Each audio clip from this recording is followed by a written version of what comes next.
అని చెప్పడానికి ఏ విధమైన సందేహం లేదు. దేవుని సన్నిధిలో కూడుకొని ఉన్న మన బ్రతుకులో ఖచ్చితంగా ఆయన సన్నిధిలో ఏది అడిగినా అది మన బ్రతుకులో దేవుడు చేస్తాడు అని నమ్మాలి.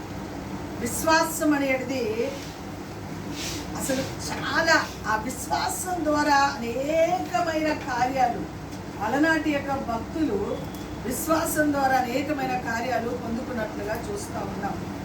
విశ్వాసం, మనం ఏది అడుగుచున్నామో వాటిని పొందుకొని ఉన్నామని నమ్మడమే విశ్వాసం. ఏది దేవుని దగ్గర మనం వేడుకుంటున్నామో అది మనం పొందుకొని ఉన్నామని నమ్మకం ఉంచడమే విశ్వాసం. అంతేకాదు, మనము దేవుని బిడ్డలారా ఆశించిన దానికంటే అధికమైన కార్యాలు మన దేవుడు చేస్తాడు అని నమ్మడమే విశ్వాసం. ఈ రెండు కార్యాలు మన బ్రతుకులో ఎప్పుడైతే ఉంటుందో ఖచ్చితంగా దేవుడు మన ఎడల గొప్ప కార్యాలు చేస్తారు అని చెప్పడానికి ఏ విధమైన సందేహం లేదు. ఈ సాయంకాల వేళ దేవుని సన్నిధిలో విశ్వాసము ద్వారా మన బ్రతుకులో ఏ విధమైన కార్యాలు దేవుడు జరిగిస్తారో కొన్ని మాటలు దేవుని యొక్క లేఖనంలో చూసుకొని ముందుకు కొనసాగింపబడదాం. చూడండి, హెబ్రీలకు రాసిన పత్రిక 11వ అధ్యాయం 1వ వచనాన్ని చదువుదాం. బైబిల్ ఉన్న వారందరూ తెరిచి దేవుని లేఖన భాగాన్ని చూద్దాం. కొంచెం నాకు త్వరగా మంచిగా స్పష్టంగా చదివి అందించడానికి ప్రయాసపడండి. హెబ్రీలకు రాసిన పత్రిక 11వ అధ్యాయం 1వ వచనాన్ని చదువుదాం. విశ్వాసం అన్నది నిరీక్షింపబడు వాటి యొక్క నిజ స్వరూపమును అదృశ్యమైనది ఉన్నది అనుటకు రుజువై ఉన్నది. చాలు.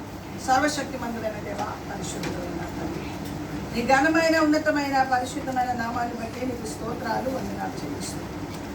ఈ సాయంకాల వేళ ఈ విధంగా ఈ గృహంలో కూడుకొని నేను స్తుతించి కనపరచడానికి మీరు మాకిచ్చిన గొప్ప ధన్యతను బట్టి స్తోత్రాలు, వందనాలు చెల్లిస్తున్నాను. ఇంతవరకు పాటల ద్వారా, ప్రార్థన ద్వారా, సాక్ష్యం ద్వారా మీ నామాన్ని పైన ఈ సమయంలో దీన దాసురాలను నేను మీ పక్షంలో నిలబడి ఉన్నాను. అయ్యా నా తండ్రి, నిలబడినది నేను కానీ మాట్లాడవలసిన వారు మీరే కాదు. మీరే నీ ప్రజలందరితో, ఈ కుటుంబంతో మాతో మాట్లాడమని ప్రార్థిస్తున్నాను. వాకు వెల్లడి వచ్చుండగా వినగలిగిన చెవులు, గ్రహించగల హృదయాలు ప్రజలైన అందరికీ దయచేయవచ్చు. ప్రతి మాట నిప్పు కణములుగా ప్రతి గుండెల్లోకి చొచ్చుకొని వెళ్ళునట్లుగా, క్రియారూపంలో కార్యసిద్ధి జరుగునట్లుగా నీ కృప దయచేసి నడిపించి ఆయన ప్రాణాత్మ శరీరం నీ చేతిలోకి సమర్పణ చేస్తాను. యేసు నామాన్ని బట్టి వేడుకున్నాను తండ్రి, ఆమె చెప్తాం అందరము. విశ్వాసం అన్నది నిరీక్షింపబడు వాటి యొక్క నిజ స్వరూపమై ఉన్నది. విశ్వాసం అన్నది దేవుని బిడ్డలారా నిరీక్షింపబడి వాటి యొక్క నిజ స్వరూపమై ఉన్నది.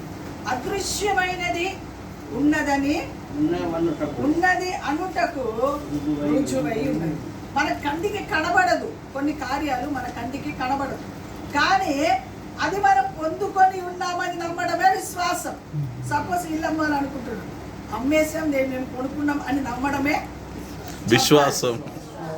ఇది అమ్మేసాము, ఇది దీనికి మంచి రేట్ వచ్చింది, కానీ ఏ కార్యాలు జరగలేదు ఇంకా, కానీ జరుగుతుందని నమ్మడమే విశ్వాసం. జరుగుతుందని నమ్మడమే విశ్వాసం. కుమారుడు 10th క్లాస్ రాయబోతున్నాడు, అది ఇంకా రాయలేదు. 21 తారీఖు నుంచి స్టార్ట్ అవుతుంది. నా కొడుకు బాగా రాశాడు, ఫస్ట్ క్లాస్ మార్క్స్ వచ్చింది, నా దేవుడు గొప్ప కార్యాలు చేశాడు అని చెప్పడమే విశ్వాసం. కనబడదు, ఇప్పుడు మన దృష్టిలో లేదు, కానీ ఖచ్చితంగా నా దేవుడు చేశాడు అని నమ్మడమే విశ్వాసం. అసలు నేను అట్లా ధ్యానిస్తూ ఉన్న ప్రభు రేపు సాయంకాలం కూడికలు ఏం మాట్లాడాలి, ఏమిస్తే అది చెప్పి అది వెళ్ళి చెప్తానని చెప్పి ప్రభుతో అడుగుతూ ప్రార్థన చేస్తూ వాక్యం ధ్యానిస్తూ ఉంటే విశ్వాసమును గురించి బోధించు, అది విశ్వాసలే కదయ్యా, మళ్ళీ విశ్వాసం గురించి చెప్పమని లేదు, విశ్వాసమును కొరకే చెప్పును అంతే. స్తోత్రం, హల్లెలూయా, హల్లెలూయా. విశ్వాసులు అయినంత వరకు విశ్వాసం ఉంటదంటారా? కాదు. విశ్వాసం అనేది దేవుని బిడ్డలారా అదృశ్యమైన వాటిని ఉన్నది అనుటకు నమ్మడమే గొప్ప విశ్వాసం. మన ఎదుట ఏ పని కాలేదు, కానీ అన్ని పని నా దేవుడు చేశాడు అని నమ్మడమే విశ్వాసం. అందుకే ఆ దేవుడి బిడ్డలారా, విశ్వాసం అన్న మాట కొత్త నిబంధన గ్రంథంలో మాత్రమే 200 సార్లు రాపించాడండి. దేవుడి బిడ్డల పుట్టి కొత్త నిబంధనలోనే విశ్వాసమును గురించిన మాట 200 సార్లు రాపించినట్టుగా చూస్తూ ఉన్నాం. ఎందుకు అంటే దేవుని పిల్లలమైన మనము విశ్వాసంతో సాగిపోవడం ద్వారా దేవుడు మన ఎడల గొప్ప కార్యాలు చెయ్యగల సమర్థుడు, శక్తివంతుడైన దేవుడు. అడిగిన వాటిని పొందుకొని ఉన్నామని నమ్మడమే విశ్వాసము. లేని వాటిని ఉన్న వాటిగా పిలవడమే విశ్వాసము. ఈ 2 కార్యాలు మన బ్రతుకులో గనక ఉంటే ఖచ్చితంగా దేవుని ద్వారా గొప్ప జయం మనం పొందుకొందురుగాక. దేవుడు తన కార్యాలు జరిగించుదురుగాక. ఖచ్చితంగా మనలో ఉన్న విశ్వాసం ద్వారా మనం అనేకమైన కార్యాలు కన్నులారా చూడగల కృప దేవుడు మనకు ఇస్తారు అని చెప్పడానికి ఏ విధమైన సందేహం లేదు. కాబట్టి దేవుని బిడ్డలారా, ఎప్పుడు కూడా దేవుని పిల్లలమైన మనము విశ్వాసులుగా ఉండడం మట్టుకే కాక విశ్వాసాలకు తగిన బ్రతుకు మనం బ్రతకడానికి ప్రయాసపడాలి. ఏంది విశ్వాసాలకు తగిన బ్రతుకంటే లేని వాటిని ఉన్న వాటిగా నమ్మడమే విశ్వాసం. కంటికి కనబడని వాటిని దేవుని బిడ్డలారా అది తప్పక నా బ్రతుకులో జరిగిస్తాడు దేవుడు అని చెప్పడమే, నమ్మడమే విశ్వాసం. ఖచ్చితంగా మనం నమ్మితే మన ఎడల దేవుడు గొప్ప కార్యాలు జరిగిస్తాడు. అందుకే దేవుని బిడ్డలారా, ఆ లాజరు చనిపోయిన తర్వాత దేవుని బిడ్డ మార్తమ్మతో, దేవుని బిడ్డ మరియమ్మతో దేవుని బిడ్డలారా ఏమని చెప్తారంటే, అమ్మా మీరు నమ్మినట్లయితే దేవుని మహిమని మీరు చూడబోతున్నారు. నమ్మాలి. మనం దేవుని పిల్లలమైన మన జీవితాలలో ఉండవలసింది నమ్మకము. ఆ నమ్మకాన్ని బట్టి విశ్వాసం ద్వారా గొప్ప కార్యాలు మనం కన్నులారా చూడగల కృపని దేవుడు మనకు అనుగ్రహించును గాక. ఒక్క 2-3 మాటలు మీకు తెలియచేసి నేను వాక్య భాగాన్ని ముగించడానికి ప్రయాసపడుతున్నాను. చూడండి, అపొస్తలుడైన పౌలు గారు కొరింథీయులకు రాసిన 2వ పత్రిక, అపొస్తలుడైన పౌలు గారు కొరింథీయులకు రాసిన 2వ పత్రిక 5వ అధ్యాయం 6వ వచనం చదువుమా. అపొస్తలుడైన పౌలు గారు కొరింథీయులకు రాసిన 2వ పత్రిక 5వ అధ్యాయం 6వ వచనం చదువునా.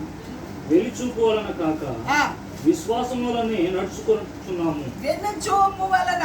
ఏ చూపు చెప్పండి? ఏ చూపు? వెన్నుచూపు వలన కాక. ఎలా నడుచుకుంటున్నాడంట పౌలు గారు? విశ్వాసం వలనే నడుచుకొనుచున్నాను. గనుక ఈ దేహములో నివసించుచున్నంత కాలము ఈ దేహములో నివసించుచున్నంత కాలము ప్రభువునకు దూరముగా ఉన్నామని ఎల్లప్పుడూ ధైర్యం గలవారమై చెప్పండి బట్టలు గట్టిగా గట్టిగా గట్టిగా గట్టిగా. చూపు వలనే కాక ఎలా నడుచుకుంటున్నారంట పౌలు గారు? విశ్వాసం వలన నడుచుకుంటున్నారంట. ఎందుకు అంటే ప్రభువునికి మేము ఇప్పుడు సమయంలో దూరంగా ఉన్నాం, అయినా పర్వాలేదు ధైర్యముతో దేవుని కొరకు బ్రతకడానికి వారి జీవితాన్ని సమర్పణ చేస్తున్నారు. ఎవరు ధైర్యముతో విశ్వాసముతో దేవుని సన్నిధిలో సాగిపోవడానికి ఇష్టపడతారో లేని వాటిని ఉన్న వాటిగా చేయగల సమర్థుడు, శక్తివంతుడైన దేవుడు మనం ఆరాధించుచున్న దేవుడు. చప్పలు కొడతామా గట్టిగా? చదివినామాట. వెలిచూపు వలన కాక విశ్వాసం వలన నడుచుకొనుచున్నాము కనుక ఈ దేహంలో నివసించుచున్నంత కాలం ప్రభువుకు దూరంగా ఉన్నామని మనం నివసించుచున్నంత కాలం ప్రభువుకి దూరంగా ఉన్నామని ఎరిగి ఉండి ఎల్లప్పుడూ ధైర్యం గలవారై ఉన్నాము. ఎల్లప్పుడు ఏం కలిగి ఉండాలి మనము? ఎల్లప్పుడు ఏం కలిగి ఉండాలి మనము? ధైర్యం కోల్పోతేనే అన్ని పనికిరాని కార్యాలన్నీ జరుగుతాయి మనకు. విశ్వాసుల బ్రతుకులో ఏముండాలంటే ధైర్యం. ఏమైనా కానీ, పాస్ కానీ ఫెయిల్ కానీ, అమ్ముడు పోని అమ్మకపోని, ఉండని ఉండకపోని, ఏముండాలి మనలో? చెప్పాలి, ధైర్యం ఉండాలి. అన్ని సందర్భంలో ధైర్యం గలవారిగా విశ్వాసము ద్వారా ప్రభు కొరకు బ్రతకగల కృప దేవుడు మనకు కలిగి చేస్తే, దేవుడు బిడ్డలారా, దేని కొరకు మనం దిగులు పడే అవసరమే నన్ను అడిగితే దేవుని యొక్క ప్రణాళిక వేరుగుంటుంది, మన ప్రణాళిక వేరుగుంటుంది. మన తల్లిదండ్రులుగా మనం కాబట్టి ఆ పిల్లలు బాగా ఫస్ట్ క్లాస్ రావాలి కదా. అందరూ ఫస్ట్ క్లాస్ వస్తే మిగిలిన వాళ్ళ సంగతి ఏంటి చెప్పండి? అందరూ ఫస్ట్ క్లాస్ వస్తే మిగిలిన వాళ్ళ సంగతి ఏంటి? వాళ్ళెంత బాధపడాలి కదా, అవునా కదా? స్వార్థంతో కూడిన ప్రార్థనలు ఎప్పుడు చేయకూడదు. దేవుని సన్నిధిలో ప్రభువా విశ్వాసం ఉంచుతున్నాం నాయన, నీ చిత్తమైతే నా కుమార్ని ఉన్నతమైన ర్యాంకులో పాస్ చేయి. మా పొట్టోడు ఉన్నాడు కదా, అమ్మో వాని ఆనందం ఎంతో అంత కాదు. ఈరోజు వానికి ఏం జరిగిందని అదే సెలబ్రేట్ ఈరోజు జరిగిందనమాట సెలబ్రేషన్. అబ్బో వానికి టోపీ పెట్టి వానికి సూట్ కోటేసి గ్రాడ్యుయేషన్ ఎంత బాగా చేశాడంటే ఎంత సంతోషమో. వాడు ఎప్పుడు వానికి అనారోగ్యమే, ఎప్పుడు వానికి ఏదో ఒక జ్వరం, కానీ నమ్మి ప్రార్థన చేసేదాన్ని. రోజు నెట్టి మీద చేతులు పెట్టి రోజు ప్రభువా వీడు ఏ గ్రేడ్లో నీ చిత్తమైతే వీడికి సరిగా అటెండెన్స్ లేదు ప్రభువా, వీడు నెలలో 10 రోజులే పోతున్నాడు అయ్యా, వీడిని ఖచ్చితంగా నీ చిత్తానుసారంగా ఏ గ్రేడ్లో పాస్ చేయి ప్రభువా. ఆడు ఏ గ్రేడ్ రాకపోతే మళ్ళీ ఏడుపు, మనకి పోవడమేమో 10 రోజులు, ఏ గ్రేడ్ రాకపోతే ఏడుపు. చెప్పండి, యూకేజీలో ఉన్న వాడి పని ఆడికి అలా డాడీకి ఫోన్ చేసి, డాడీ పలానా రోజు ఉంది నా ప్రోగ్రాం రావాలి. ఎప్పుడు ధైర్యవంతులుగా ఉండాలి. అవునన్నా కాదన్నా ధైర్యం మనలో ఉంటే ఈ రోజు కాకపోతే రేపు తప్పక నా బిడ్డని గొప్పవాడిగా దేవుడు అంతే, తప్పక గొప్పవాడిగా చేస్తాం. తప్పక దేవుడు కార్యాలు అది గోల్డ్ మెడల్ కూడా వేసేసి పంపించిందండి. ఎంత ఇదిలో మనం నమ్మకంగా ధైర్యంతో దేవుని కొరకు బ్రతకడానికి ఇష్టపడితే ఏ విధంగానైనా దేవుడు కార్యాలు అసలు వాళ్ళే అంటున్నారు. ఏమని తెలుసా, ప్రిన్సిపాల్ కానీ టీచర్స్ కానీ, బుక్ చదవాలి, ప్రార్థనాపూర్వంగానే స్కూల్కి వెళ్ళాలి, ప్రార్థనాపూర్వంగానే ఎగ్జామ్స్ రాయాలి. ఎక్కడ మనసు పెట్టొద్దు, నీకు వచ్చిందే టకటక రాసేసి, రానిదేమో ఆలోచన చేసుకో, మెల్లగా రాయి. అందులోనే దేవుడు ఉన్నతమైన జయం నీకు ఇస్తాడు, ఖచ్చితంగా ఇస్తాడు. నమ్ము, నువ్వు విశ్వాసం ఉంచు, ఖచ్చితంగా దేవుడు కార్యాలు చేస్తాడు. మీరు కూడా అంతే, రే బాగా రాయిరని చెప్పదు, నీకు ఏది వస్తుంది రాయిరా నాయన అని చెప్పి మెల్లగా నచ్చజెప్పి పంపండి. దేవుడు కార్యాలు జరిగిస్తాడు. వాడిని బెదిరించి వాడిని దడబుట్టిస్తే ఆ ఎగ్జామ్ హాల్లో వెళ్ళి ఆ దడతోనే కూర్చుంటాడు, ఉన్నది కూడా మర్చిపోతాడు. అర్థమవుతుందో నీకు చెప్పాడు తల్లిదండ్రులు. స్తోత్రం, హల్లెలూయా హల్లెలూయా. ఖచ్చితంగా దేవుడు కార్యాలు చేస్తాడు. అందుకే నమ్మాల మనము. వాడు రాయకపోయినా తప్పక నా దేవుడు నా కొడుకుని పాస్ చేస్తాడు నమ్మండి మీరు, అంతే. దేవుడు ఉన్నతమైన స్థితిలో నా కొడుకుని పెడతాడని నమ్మండి, వానికి ఒక మంచి భవిష్యత్తు ఇస్తాడని నమ్మండి. నమ్మితే చాలు, ఏ విధంగా నన్ను దేవుడు కార్యాలు చెప్పండి అమ్మా. అది స్తోత్రం, హల్లెలూయా.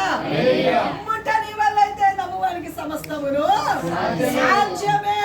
నమ్మాలి మనం, అంతే. ఖచ్చితంగా నా కుమారుడు, నా కుమార్తె, నా పిల్లలు ఉన్నతమైన స్థితిలోకి వస్తారు. నా దేవుడు చేస్తాడు. మనం చెయ్యం, నా దేవుడు చేస్తాడు. మనం చెయ్యం, మన దేవుడు చేస్తాడు ఖచ్చితంగా, దాంట్లో డౌటే లేదు. అందుకే ధైర్యం గల వారిగా ఉండాలి మనము. దేవునికి దూరంగా ఉన్నామని అనుకుంటూ విశ్వాసమును బట్టి, ఏ విధంగా పౌలు గారు శరీరంలో ఉన్నంత కాలం విశ్వాసమును బట్టి, వెనుచూపును బట్టి కాక, దేవుని బిడ్డలారా, విశ్వాసం ద్వారా బ్రతికి ధైర్యవంతుడుగా సాగిపోయాడు. దేవుని పిల్లలు మనము కూడా విశ్వాసములో ధైర్యవంతులుగా సమస్త విషయంలో సాగిపోదురు కాక. గట్టిగా చెప్పండి.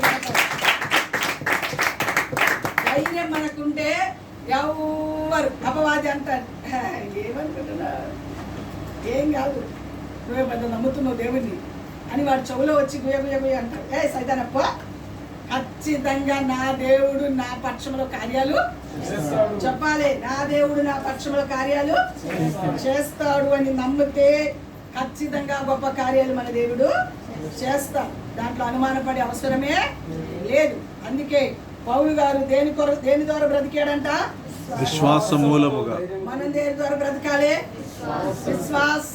విశ్వాసులుగా ఉన్న మనము విశ్వాసం ద్వారా బ్రతుకుతూ ధైర్యవంతులుగా సాగిపోవడానికి మన జీవితాన్ని ఏం చేయాలమ్మా? సమర్పణ చేయడానికి ప్రయాసపడాలని ప్రభు పేరట మనం చేస్తా ఉన్నాను.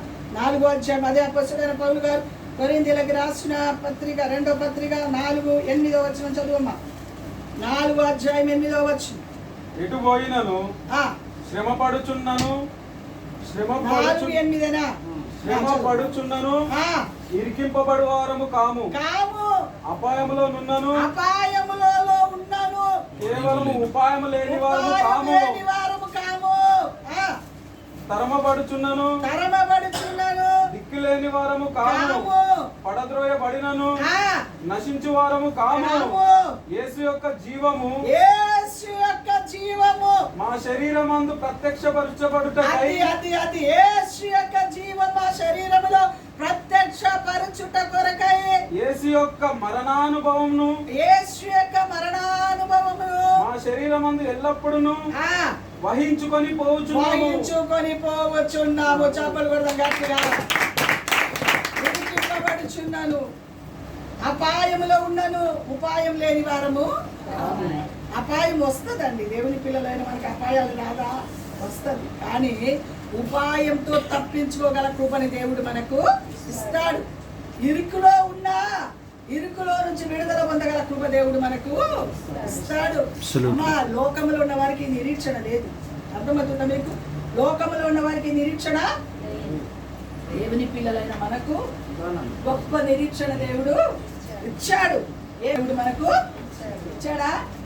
అపాయములో ఉన్న ఉపాయం లేని వారము కాము. ఎందుకంటే యేసు యొక్క శరీరములో చదువు మాట ఎంత చక్కగా మాట చూడు. అపాయములోనున్నను కేవలము ఉపాయము లేని వారము కాము. తరమబడుచున్నాము దిక్కులేని వారము కాము. పడద్రోయబడినను నశించు వారము కాము. యేసు యొక్క జీవము మా యేసు యొక్క జీవము మా శరీరములో ప్రత్యక్షపరచబడుటకై యేసు యొక్క మరణానుభవమును మా శరీరమందు ఎల్లప్పుడూ వహించుకొని పోవచ్చు. చెప్పలు గట్టిగా. యేసు యొక్క జీవం. ఎవరి జీవం ఉన్నదండి మనలో? అమ్మా, క్రీస్తు యేసులోనికి బాప్తిసం పొందిన మనందరిలో ఎవరి జీవం ఉందని చెప్పండి. ఎవరి జీవం ఉంది? యేసు యొక్క జీవం మనలో ఉన్నది. కాబట్టి ఆ జీవం మనల్ని ఏం చేస్తుందో తెలుసా? ఆ మరణానుభవం మనల్ని ఏం చేస్తుందో తెలుసా? అపాయంలో ఉన్న ఉపాయంతో నడవగల కృపని దేవుడు అనుగ్రహిస్తాడు. ఇరుకులో నుంచి విడుదల పొందగల కృపని దేవుడు ఇస్తాడు. దేవుని బిడ్డలారా, దేవుడు తన కృప చొప్పున మనకు అన్ని సందర్భములలో జ్ఞానాన్ని కలుగజేస్తాడు. దేవుడు ఎలా వెళ్తే, ఏ విధంగా ఉంటే, ఏ విధంగా కార్యాలు జరుగుతుందో తగిన జ్ఞానాన్ని దేవుడు ఇస్తాడు. కాబట్టి జ్ఞానం ఇచ్చివాడెవరు? తెలివినిచ్చివాడెవరు? దేవుడే తన కార్యాలు మన ఎడల జరిగిస్తాడు. కాబట్టి దేవుని బిడ్డలారా, క్రీస్తు యొక్క జీవం మనలో ఉన్నది కనుక అన్ని సందర్భములో, అన్ని పరిస్థితులలో, ఇరుకుల్లో, ఇబ్బందులలో, అపాయములలో, పోరాటములో ఆయన జీవం మనలో ఉంది కనుక ఆయన యొక్క మరణానుభవం కలిగి బ్రతకడానికి ఇష్టపరిచిన ప్రజలుగా ఉన్నాము కనుక అన్ని సందర్భంలో దేవుడు మనకు జ్ఞానం ఇచ్చి, తెలివినిచ్చి, అన్ని సందర్భంలో ఇరుకులో నుంచి, అపాయములో నుంచి ఉపాయం ఇచ్చి అన్ని విషయంలో సాగిపోగల కృప దేవుడు మనకు అనుగ్రహించును గాక. ఇది విశ్వాసం గల వారి యొక్క బ్రతుకు. దేవుని బిడ్డలారా, ఆ రోజు పౌలు గారు విశ్వాసంతో బ్రతికినట్టుగానే మనం కూడా విశ్వాసులుగా అనబడుచున్న మనము ప్రతి సందర్భములలో విశ్వాసులుగా ఉన్న మనం విశ్వాసంతో బ్రతకడానికి దేవుని సన్నిధిలో మనం సాగిపోతే ఖచ్చితంగా ఎప్పుడైనా, ఏ సమయంలో అయినా ఆయన మన తల ఎత్తువాడుగా ఉన్నాడు. ఆయన ఏ రోజు కూడా మన తల దించువాడిగా చేసేవాడు. ఆయన దేవుని బిడ్డలారా ఏ రోజు కూడా మన చేతులు చాపేవారిగా ఉంచేవాడు. ఇచ్చేవారిగానే చేస్తాడు కానీ ఉంచుకుండేవారిగా ఏ సమయంలో చెయ్యడు. అందుకే ప్రభు సన్నిధిలో మన జీవితాన్ని సమర్పణ చేస్తూ విశ్వాసం గల వారిగా ధైర్యం కలిగి బ్రతకడానికి ఏ బలహీనత రాని ధైర్యం ఉండాలి మనం. అయ్యో నాకేమైపోతుందో నాకేమైపోతుందో నాకేమైపోతుందో అని ఎన్నడూ మనం ఆలోచించడానికి వీలు. బ్రతికితే బ్రతుకుతాం, బ్రతికిస్తాడు, లేకపోతే యేసు దగ్గరికి పోతాడు. రెండే మార్గం మనకి. యేసు ప్రభు నమ్మిన వారికి ఏ మార్గం? బ్రతికిస్తాడు, లేకపోతే దేవుని రాజ్యంలోకి వెళ్తాం. అక్కడ బాధ లేదు, దుఃఖం లేదు, ఆకలి దప్పిక లేదు, ఏ మాత్రం బాధపడే అవసరమే. ఎంతకాలం దేవుడు ఆయన ఇచ్చిన ఆయుష్ ఎంతకాలం బ్రతకాలని దేవుడు రాసి పెట్టాడో అంతకాలం బ్రతికిస్తాడు.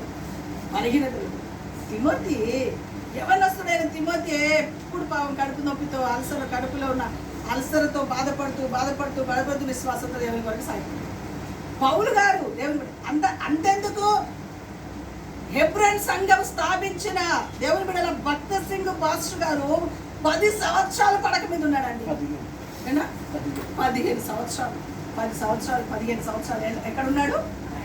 వచ్చిన వాళ్ళందరూ కుర్చీ మీద, ఆ వీల్ చైర్ మీద వచ్చిన విశ్వాసాలు అందరూ ఆయన చెయ్యి దాకితే చాలు.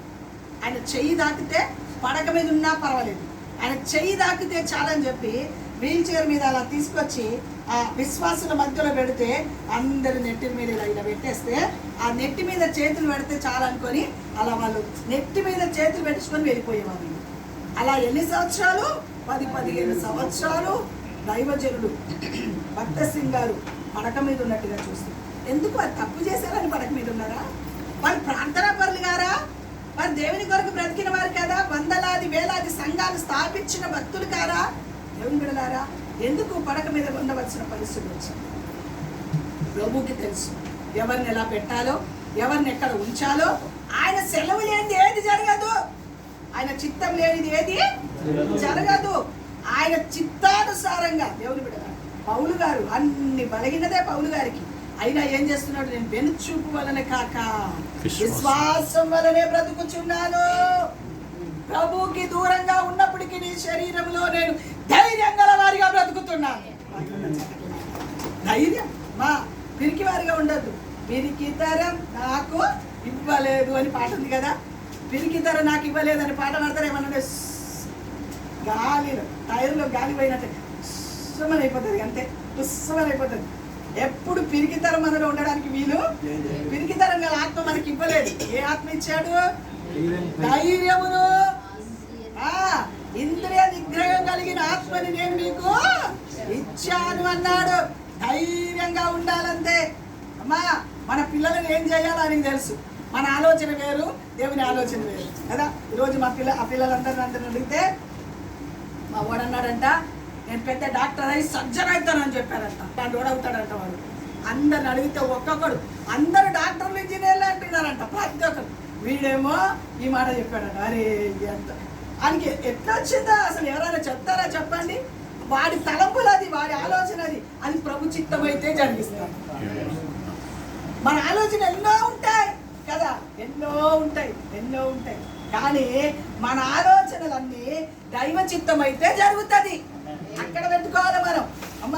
అందుకే అంటారు కదా, దేవుని చిత్తం అయితే నేను అది చేస్తాను ఇది చేస్తానని చెప్పుకో. యాకోబు రాసిన పత్రిక కదా. దేవుని చిత్తం అయితే నేను అది చేస్తా ఇది చేస్తానని చెప్పు. నేను చేస్తానంటే ఏమి చేయదు. నా కొడుకు చేస్తానంటే ఏం చేయడు. నీ కొడుకు దేవుడు చేయాలంతా, దేవుడే చేయను. మన బిడ్డలు మన కొడుకులు ఏం చేయడు. మన బిడ్డలు మన కొడుకులు చేయాలంటే దేవుని కృప వారిలో ఉండాలి. దేవుని కృప వారిలో ఉండాలంటే వారు దేవునిలో ఉండాలి. వారు దేవునిలో ఉంటే దేవుడు తన కార్యాలు. అదే చిన్నవాడు పొద్దున్న సాయంకాలం దేవుని బిడ్డలారా చిన్న ప్రార్థనలు చేసుకోవడం నేర్చుకుంటున్నాడు. అది చిన్న ప్రార్థనలు చేసుకుంటాడు. వాడు చిన్న ప్రార్థన చేసుకుంటాడు. నీ అందరి కొరకు ప్రార్థన చేస్తాడు. రవ్వా అమ్మమ్మని తాతని సంఘాన్ని అన్ని ఆశీర్వదించి ప్రభు అని ప్రార్థన చేస్తాడు. తెలుసా? చిన్నపిల్లల ప్రార్థన మీద దుర్గాన్ని కడతాడు దేవుడు. చిన్న పిల్లల యొక్క స్తుతుల మీద దుర్గాన్ని కడతాడు దేవుడు. దేవుడు ఒకటే వాడిలో ఏముందంటే సండే స్కూల్కి వెళ్ళాడు, అదొక్కటి వెళ్ళాడు వాడు. అది వెళ్ళాలి నాయనా అని చెప్తాడు. కానీ భక్తిలో మాత్రం పాటలు నేర్చుకోవడానికైనా, ప్రార్థన చేయడానికైనా, భక్తిలో ఎదగడానికైనా నంబర్ 1 ఉంటాడు. కానీ సండే స్కూల్కి వెళ్ళాలి వాడు. సండే స్కూల్కి వెళ్ళాలని మాటి మాటికి నూరి పోస్తారు. ఏం జరగదు. ఏది జరిగినా దేవుని ద్వారా జరుగును కాక, దేవుడే చెయ్యను కాక. ఏ పని అయినా దేవుడే చెయ్యాలి మన బ్రతుకుని. చాలా మంది రోజుల్లో నేను చేస్తానంటే గుందర పడతాం, దేవుడు చేస్తాడంటే అన్నింటిలో జయమిస్తాడు, అన్నింటిలో జయమిస్తాడు. దేవుని కృప మన నోట ఎప్పుడు ఉండవలసింది ఏంటో తెలుసా? దేవుని కృప, దేవుని కృప, దేవుని కనికరం. అరే నాయనా నీ బాబు బాగా చదివారా నాయనా, మంచి మార్క్స్ వచ్చిందని అంటే అయ్యో అది దేవుని కృపే కదయ్యా అని చెప్పాలి మనం. అవునా, అవును నా కొడుకు మంచోడు, బాగా చదివాడు, ఎంత చదువుతాడు, రాత్రి పని చదువుతాడంటే అది తుస్సే. అక్కడ మనం వాడవలసిన మాట ఏంటో తెలుసా? దేవుని కృప. దేవుని కృపను బట్టి, దేవుని కృపను బట్టి వాడికి జ్ఞానం ఇచ్చాడు. దేవుని కృపను బట్టి 10th క్లాస్ రాశాడు. దేవుని కృపను బట్టి ఇంటర్మీడియట్ రాశాడు. దేవుని కృపను బట్టి ఉన్నతమైన స్థాయి ఇచ్చాడు. దేవుని కృప ఫస్ట్ రావాలి. అక్కడ నీ నోటిలో నుంచి రావాల్సింది ఏంటో తెలుసా? దేవుని కృప అనే మాట మొదటిగా పెట్టు, ఆ తర్వాత నీ పిల్లల విషయం చెప్పు. అప్పుడు అక్కడ దేవునికి మహిమ కలిగినట్టుగా ఉంటుంది అన్నమాట. అందుకే ఎప్పుడు కూడా మన నోటి నిండా మన పిల్లలు ఎంత ఉన్నతమైన స్థాయికి వచ్చినా, మనం ఎంత ఉన్నతమైన స్థాయికి వచ్చినా, మనం ఎన్ని పెద్ద బిల్డింగ్ కొనుక్కున్నా, ఎంత కట్టుకున్నా, ఎన్ని కొనుక్కున్నా, ఏ కార్లు కొనుక్కున్నా, దేవుని కృపను బట్టి చిన్న కారు ఇచ్చాడు. దేవుని కృపను బట్టి ఇది అమ్మి అక్కడ కొనుక్కోవడానికి దేవుని కృప చెప్పాలని వదిలేసి, ఇది అమ్మి ఈ ఇంటికి మంచి రేటు దేవుని కృపను బట్టి మంచి రేటు ఇచ్చాడు. మంచి ఆ కింద ఈ దేవుని కృపను బట్టి కొనుక్కోవడానికి సహాయము అంటే ఒట్టి వీళ్ళు పూడికి పెట్టుకున్నారంటే ఆ విషయం చెప్తున్నాను. మన అందరికీ ఇది అలకనుకోకండి, పోకండి పైకి, నెట్టి కళ్ళ మీదకి పోకండి, కళ్ళు నెట్టి మీదకి పోకండి. ఏసు రక్తం అధ్యాయం ఏం చేసుకొని చెప్పాలి అంతే. స్తోత్రం, హల్లెలూయా. దేవుడు తన కార్యాలు జరిగిస్తాడు మన బ్రతుకులు. అందుకే ఎప్పుడు కూడా ప్రభు కృపని మనం మొదటిగా పెట్టాలి, తర్వాత వారి టాలెంట్ని పెట్టాలి. టాలెంట్ ఇచ్చింది ఎవరండి? టాలెంట్ ఇచ్చింది ఎవరండి? దేవుడే కదా. మన దేవుని కృపని నువ్వు పక్కకు పెట్టి, దేవుని కార్యాలను పక్కకు పెట్టి మనం నా కొడుకు మంచి జ్ఞానం ఇచ్చాడు, నా బిడ్డకు మంచి జ్ఞానం ఇచ్చాడు, ఓ అంత ఇంత అంటే అన్నీ అంతా అయిపోతుంది. చాలా జాగ్రత్తగా మన జీవితాన్ని కాపాడుకోవడానికి ఎక్కడ నిలబడినా మొదటిగా దేవుని నామానికి మహిమ రావాలి. ఆ తర్వాత నీ కొడుకు, నీ బిడ్డలు, నీ ఇల్లు, నీ వాకిలు అన్ని ఫస్ట్ దేవుని నామానికి మహిమ చెప్పాలి, మహిమ రావాలి. అందుకని నేను చూపుబలని కాక దేవునికి దూరంగా ఉన్నామని అనుకుంటూ విశ్వాసం ద్వారానే బ్రతుకుతూ ఆయన జీవనాలు పనిచేస్తుంది కనుక ఆయన సన్నిధిలో నేను సాగి అపాయం వచ్చినా సరే ఉపాయం నేర్పిస్తున్నాడు. నాకు ఇరుకులో ఉన్నా సరే నా విశాలతలోకి నన్ను నడిపిస్తున్నాడు. భయంకరమైన పరిస్థితి ఉన్నా సరే నా దేవుడు నాకు కృప చూపుతున్నాడు. ఎందుకో తెలుసా? ఆయన జీవం నాలో. ఎవరి జీవం ఉందమ్మా మనలో? దేవుని ఊపిరి ఎవరిది? ఊపిరి ఎవరిదమ్మా? దేవునిది కదా. ఈ ఊపిరి ఇచ్చిన దేవుణ్ణి నిత్యము మనం గణపరుస్తూ మహిమపరుస్తూ ఆయన సన్నిధిలో మనం సాగిపోయినప్పుడు శక్తివంతుడైన దేవుడు గొప్ప కార్యాలు జరిగిస్తాడు అని చెప్పడానికి ఏ విధమైన సందేహం లేదు. కాబట్టి మనం విశ్వాసం ద్వారా బ్రతకాలి. విశ్వాసం ద్వారా బ్రతికే వారు ధైర్యం గల వారిగా ఉంటారు. ధైర్యం గల వారు ఎప్పుడు కూడా ప్రభు జీవం నాలో ఉన్నదని నమ్మకంతో విశ్వాసంతో సాగిపోతూ ప్రభువుని మహిమపరచగల కృపని దేవుడు మనకు అనుగ్రహించును కాక. అందుకే ప్రసంగి గ్రంథంలో 11వ అధ్యాయం 5వ వచనంలో ఒక మాట, చక్కటి మాట రాపించాడు చూడండి. ప్రసంగి గ్రంథం 11వ అధ్యాయం 5వ వచనం.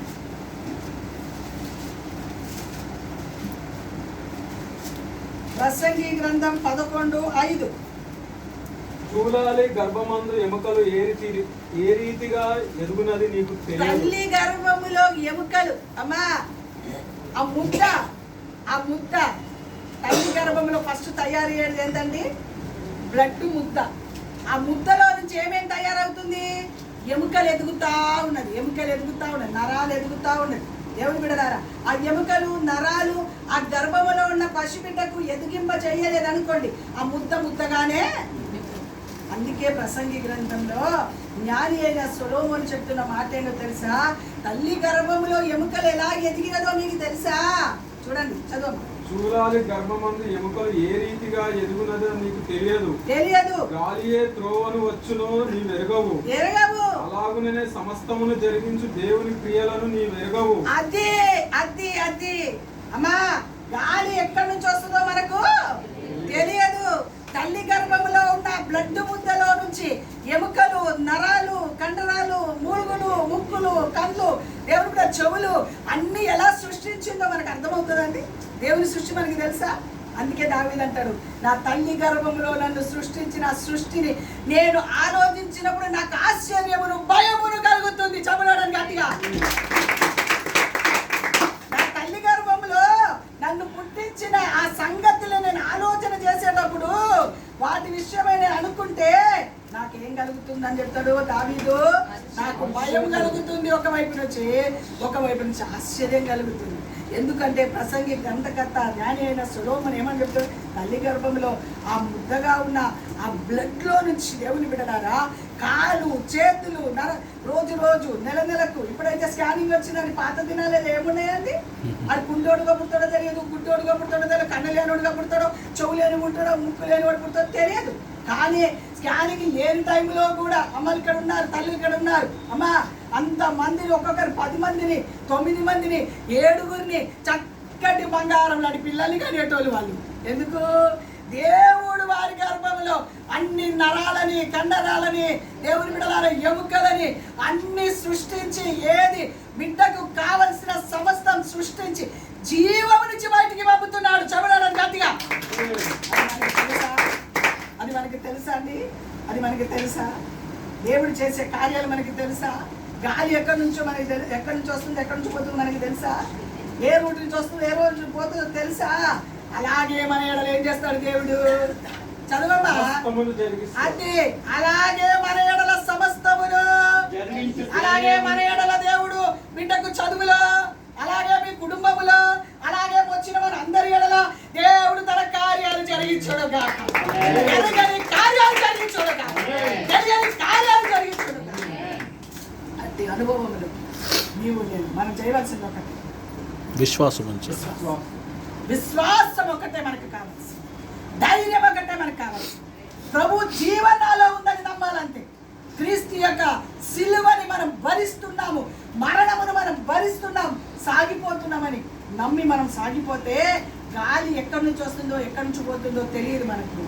తల్లి గర్భములో ఎముకలను ఎదిగింపచేసిన సంగతి మనకి తెలియదు. ఇవన్నీ తెలియకుండానే మంచి కాలు, చేతులు, కళ్ళు, ముక్కు, శ్వాస, జీవమున్న బిడ్డని దేవుడు మనకిస్తుంటే, దేవుని బిడ్డలారా, ఎక్కడి నుంచి వస్తుందో, ఎక్కడి నుంచి పోతుందో గాలి మనకి తెలియకపోయినా గాలి నుంచి శ్వాస పీల్చుకొని ఆరోగ్యవంతులుగా బ్రతకగల కృప ఉంచితే అలాగనే మన ఎడల కూడా దేవుడు జరిగించును కాక. అని తెలియదు. ఆయన ఎలా రాస్తాడో తెలియదు, ఇది ఎలా అమ్ముడుపోతో తెలియదు, ఎలా ఉంటామో తెలియదు, ఎక్కడ ఉంటామో తెలియదు, ఏం చేస్తామో తెలియదు. అన్ని దేవునికే తెలియదు కాక. కాబట్టి మనం ధైర్యము, విశ్వాసము ఈ రెండు మనలో ఉంటే దేవుడు ఏది చెయ్యాలో, ఎవరికి ఏది చెయ్యాలో అప్పుడు చేయడానికి సమర్థుడు, శక్తివంతుడైన దేవుడు అని చెప్పడానికి ఏ విధమైన సందేహం లేదు. కాబట్టి మనం చేయవలసింది విశ్వాసము, ధైర్యం. కనబడని వాటిని, మన దృష్టిలో లేని వాటిని ఉన్నదని నమ్మడమే విశ్వాసం. అడిగిన వాటిని పొందుకొని ఉన్నామని చెప్పడమే విశ్వాసం. దేవుడు బిడ్డలారా, ఆ విశ్వాసం, ధైర్యం మనలో ఉంటే తప్పక దేవుడు మన గొప్ప కార్యాలు చేస్తాడు అని చెప్పడానికి ఏ విధమైన సందేహం లేదు. దేవుడు బిడ్డలారా, అందుకే ఎబ్రీయులకు రాసిన పత్రిక 11:3 చదువు. 3 ఎబ్రీయులకు రాసిన పత్రిక 11:3.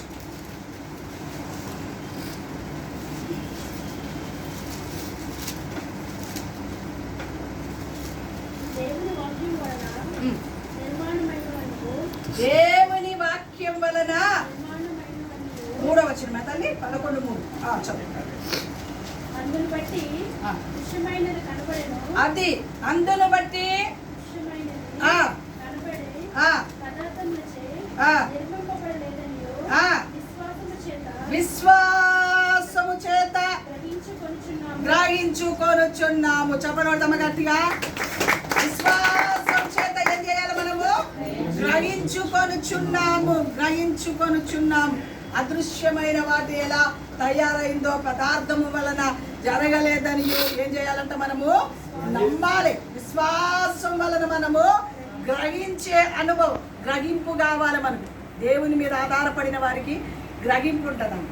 మార్కెట్ వారికి చెప్పారు కదా, గ్రహింపు ఎలా అవసరం. చర్చికి వెళ్ళకపోతే ఏదో ఒకటి జరుగుతుందని గ్రహించాలి. అర్థమవుతుందా? చర్చికి వెళ్ళకపోతే, ప్రార్థనలో ఉండకపోతే, కుటుంబారాధన జరగకపోతే, ప్రార్థనలో ఉండకపోతే, దేవుని బిడ్డల ప్రభు కొరకు బ్రతకకపోతే ఏదో ఒకటి జరుగుతుంది, ఏదో తేడా జరుగుతుంది, ఏదో అశుభం జరుగుతుంది, ఏదో అపవాది మన ఇంట్లో పని చేస్తుందని ఎప్పుడు గ్రహిస్తూ ఉండాలి. పౌలు గారు అదే అన్నారు, విశ్వాసం ద్వారా నేను గ్రహించుచున్నాను. మనలో విశ్వాసం ఉంటే ఏ కార్యమైనా గ్రహించగల కృప దేవుడు మనకు అనుగ్రహించును గాక. అట్టి అనుభవంలోకి మనం మార్చబడును గాక. ఇంటి మాట మన వినికిడిలో దేవుడు ఆశీర్వదించి దీవించును గాక. దేవుడు తన మాట దీవించును గాక. అందరం వివరించుకుందామా?